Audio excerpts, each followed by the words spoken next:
आपने इंसानों की दोस्ती तो बहुत देखी होगी। आज हम आपको एक ऐसी स्टोरी बताने लगे हैं जिसमें दो घोड़े और एक बैल की दोस्ती है। ये एक दूसरे के बगैर नहीं रहते। जैसा बाजी पे जाए तो ये पीछे बैल कुछ भी नहीं खाता जब तक घोड़े ना हो। कि जैसे जैसे घोड़ा चलता है ऐसे ऐसे बबलू भी पीछे चलता है।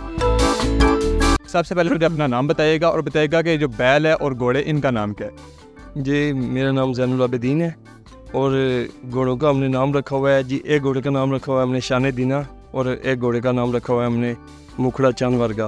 और जो हमने बैल पाला है उसका हमने नाम रखा है बबलू। मुझे बताइएगा ये घोड़े और बैल आपने कितना टाइम हो गया रखा हुआ है। घोड़े तो तकरीबन मुझे 15 साल हो गए हैं कि मैंने रखे हुए हैं। बैल को हम हर साल बैल लेकर आते हैं कुर्बानी के लिए, मतलब हम पाल के कुर्बानी करते हैं। इस बैल को बबलू को भी 1 साल हुआ है और इसकी निस्बत घोड़ों से ऐसी हो गया कि मोहब्बत हो गई। इनको बांधते थे गठा तो फिर ये एक दूसरे के बगैर नहीं रहते।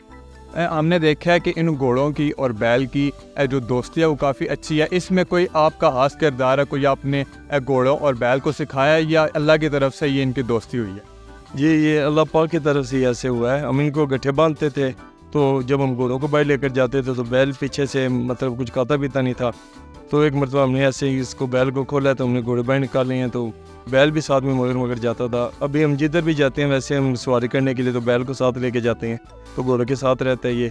वैसे हम नेज़ाबाजी करते हैं, नेज़ाबाजी पे जाएँ तो ये पीछे जब दोबारा हवेली पे आते हैं तो बैल कुछ भी नहीं खाता जब तक घोड़े ना हो। हमने देखा है कि जो घोड़े हैं और बैल ये इनके खाने की जगह अलग अलग होती है। कहीं पे भी ये जानवर अपने खाने के करीब नहीं आने देते, लेकिन आपके जो बबलू और जो घोड़े हैं ये एक ही जगह पे खाना खाते हैं। कभी इन्होंने एक दूसरे को तंग नहीं किया, कभी किसी को मारा नहीं? नहीं कभी नहीं ऐसा हुआ। ये एक दूसरे को मतलब रात को घोड़े को खुल भी जाता है या बबलू खुल जाता है, ये एक दूसरे के राशन में जाकर खा लेते हैं तो ये एक दूसरे को कुछ भी नहीं कहते ये।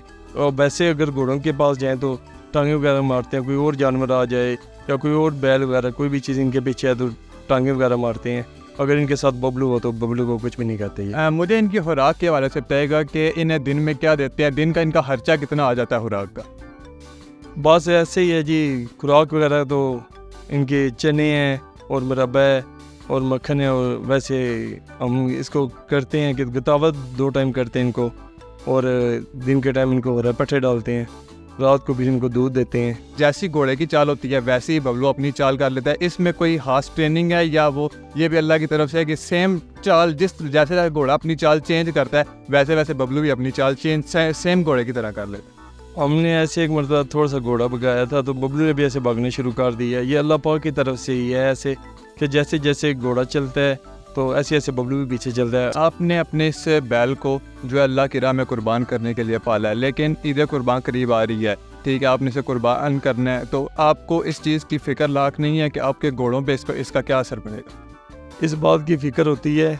ये मैंने 2-3 मरतबा ये जो मौलवी हज़रात हैं इनसे भी रब्ता किया है, इनसे पूछा मैंने। वो कहते हैं कि नहीं अगर इसकी नीयत की है तो इसको आपको कुर्बान करना पड़ेगा। वैसे हमारा इरादा ये था कि इसको अगले साल हम कुर्बान करते। अगर हम इंसानों को देखें, किसी से लगाव हो जाए तो अगर वो इंसान जुदा होता है तो इंसान बीमार हो जाता है, तो ये जानवर हैं क्या इनकी सेहत पे असर पड़ेगा? क्यों आपने नेज़ाबाजी भी करनी होती है। अगर ये घोड़े खुदा नाश्ता बबलू के जाने के बाद बीमार होते हैं तो फिर उसके बाद क्या सोचा है, किस तरह इसे हैंडल करेंगे? अल्लाह ना करे जी कुछ ऐसा हो। हम वैसे जब कुर्बानी होती है उसके जो नेक्स्ट फ्राइडे आता है जो भी जुम्मा आता है इसमें डुमेल मंडी से हम ले आते हैं बैल। तो इस मरतबा तो घोड़ों को ज़्यादा मोहब्बत हो गई थी बबलू से, तो अल्लाह की ज़ात से उम्मीद है कि अल्लाह ताला इंशाल्लाह ऐसे ही हमें कोई जानवर देंगे।